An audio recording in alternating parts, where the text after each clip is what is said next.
Hello viewers, তোমরা সব কেমন আছো? আশা করি ভালো আছো। পম্পা কিচেন চ্যানেলে তোমাদের সবাইকে ওয়েলকাম জানাই। আজ তোমাদের সাথে আবারও একটা ভিডিও শেয়ার করতে চলে এসেছি বন্ধুরা।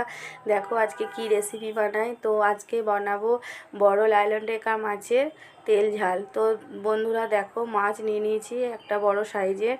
তো মাছটাকে ভালো করে কেটে পরিষ্কার করে দেখো জল দিয়ে ধুয়ে একটা প্লেটের মধ্যে নিয়ে নিয়েছি। দেখো 7 পিস মাছ নিয়ে নিয়েছি। মাছের মধ্যে হলুদ দিয়ে দিলাম 1 চামচ, পরিমাণ মতো লবণ দিয়ে দিলাম।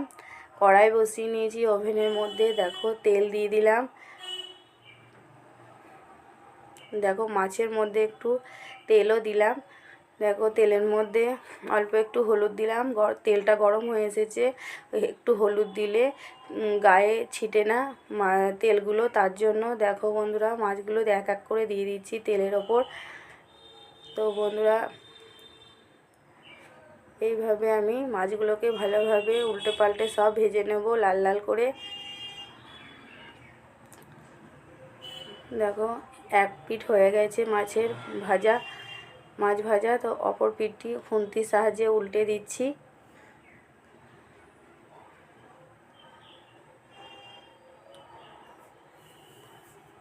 তো বন্ধুরা মাছের দুই পিঠই ভাজা হয়ে গেছে। আমি এক এক করে মাছ ভাজাগুলো একটা পাত্রের মধ্যে তুলে নিচ্ছি। তো দেখো মাছের পেটি বেরিয়েছিল, অনেকটা বড় মাছ ছিল বন্ধুরা। তো বন্ধুরা দেখো একটু আলু নিয়ে নিয়েছি, ডুমো ডুমো করে কেটে নিয়েছি। পেঁয়াজ, রসুন বাটা, আদা রসুন বাটা আর মশলা দিয়েছি। দেখো কড়াইয়ের মধ্যে তেল দিয়ে দিয়েছি। তেলের মধ্যে আলুগুলোকে দিয়ে ভালোভাবে নাড়াচাড়া করে নিচ্ছি। ভালোভাবে আগে ভেজে নেব আলুগুলো। দেখো আলুগুলো বন্ধুরা ভালোভাবে ভাজা হয়ে গেছে। এবার আমি হাতার সাহায্যে তুলে নিচ্ছি আলুগুলোকে। ওই তেলের মধ্যে আবারও একটু তেল দিলাম। বন্ধুরা মাছে তেল ঝাল করতে একটু তেল বেশি লাগে। তো বন্ধুরা দেখো তেলের মধ্যে 1/2 চামচ কালো জিরে দিয়ে দিয়েছিলাম আর পেঁয়াজ দিয়ে দিয়েছি বড় সাইজের দুটো। তো দেখো বন্ধুরা পেঁয়াজগুলো হালকাভাবে ভাজা হতে থাকুক। তো দেখো একটু লবণ দিয়ে দিলাম। লবণ দিলে তাড়াতাড়ি ভাজা হয় আর নরম হয়ে যায়। তো বন্ধুরা আদা রসুন বাটাটা আমি দিয়ে দিলাম তেলের ওপর। 3টে কাঁচা লঙ্কা চেরা দিলাম।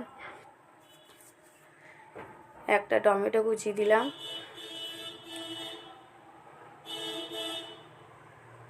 দেখো দিয়ে ভালোভাবে নাড়াচাড়া করে নিচ্ছি।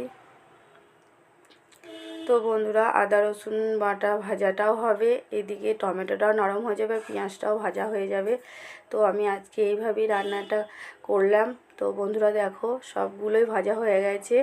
দেখো অল্প পরিমাণে হলুদ দিলাম, ছোটো চামচে 1/2 চামচ মতো। তো বন্ধুরা এবার আমি কাশ্মীরি লঙ্কা গুঁড়ো দিয়ে দেবো অল্প পরিমাণে। দিয়ে মশলাটাকে ভালোভাবে নাড়াচাড়া করে নেব, মশলার সঙ্গে ভালোভাবে মাখিয়ে নেব। দেখো টমেটো, পেঁয়াজ, লঙ্কা, আদা রসুন বাটা দিয়ে ভালোভাবে নাড়াচাড়া করে নিচ্ছি মশলাটা। তো বন্ধুরা দেখো সর্ষে বাটা দিয়ে দিয়েছি একটু। সর্ষে বাটাটা দেখানো হয়নি বন্ধুরা। তো দেখো সর্ষেটা বেটে রেখে দিয়েছিলাম, দিয়ে দিলাম। সর্ষে বাটা দেওয়ার পর আমি নাড়াচাড়া করি না, যদি তেতো হয়ে যায় তার জন্য নাড়াচাড়া করি না আমি। তো বন্ধুরা দেখো জল দিয়ে দিচ্ছি। মশলা ধোয়া বাটির যে জল সেটা দিয়ে দিলাম। তো বন্ধুরা ঝোলটা ফুটে ওঠার আগে নাড়ব না। তো বন্ধুরা দেখো ফুটে উঠেছে ঝোলটা। এবার ভাজা আলুগুলো দিয়ে দিলাম। তো বন্ধুরা আলুটা দেওয়ার পর ঝোলটা একটু অল্প লাগছে, তাই আবার একটু জল দিয়ে দিলাম, যাতে আলুটা একটু সেদ্ধ হতে সময় লাগবে, তো তার জন্য। তো বন্ধুরা দেখো লবণ দিয়ে দিলাম পরিমাণ মতো 1 চামচ ছোটো চামচের। তো বন্ধুরা দেখো দিয়ে ফাইনালি আমি নাড়াচাড়া করে নিলাম আর আবারও একবার। এবার আমি মাছগুলো দিয়ে দেব ফুটে উঠলে ঝোলটা, তার আগে দেব না। একটু হালকাভাবে ফুটে উঠুক। এই দেখো বন্ধুরা ফুটে উঠেছে। মাছ যে ভাজাগুলো ভেজে রেখেছিলাম মাছ ভাজাগুলো দিয়ে দিচ্ছি। তো বন্ধুরা এই মাছটা অনেকটাই বড় ছিল, তো দেখো পেটি বেরিয়েছে, দেখো ভালোভাবে ফুটে উঠেছে। এবার মাছ 2 মিনিট মতো ঢাকা দিয়ে দিচ্ছি সেদ্ধ হওয়ার জন্য। তো বন্ধুরা সেদ্ধ হতে বেশি টাইম লাগেনি, যেহেতু আলুগুলো ভাজা ছিল, তো তার জন্য একটু অল্প সময়ের মধ্যে তাড়াতাড়ি আমার রেসিপিটি তৈরি হয়ে গেছে। তো বন্ধুরা আবারও বলছি, রেসিপিটি কেমন হয়েছে অবশ্যই কমেন্টের মাধ্যমে জানাবে। আর সবাই আমাকে সাপোর্ট করো, প্লিজ প্লিজ সবাই সাপোর্ট করো। তোমাদের সাপোর্টে আমি আরও যেন এগিয়ে যেতে পারি। তো বন্ধুরা যে বন্ধুদের ভালো লাগে তারা খুব ভালো ভালো কমেন্ট করে। কিছু কিছু আমার বন্ধু আছে খুব ভালো ভালো কমেন্ট করে। বন্ধু তোমাদেরকে অসংখ্য ধন্যবাদ জানাই। তো আমি জানি না তোমরা আমার থেকে বড় না ছোট, তাও আমি তোমাদেরকে তুমি আমি করে বলছি, কিছু মনে করো না।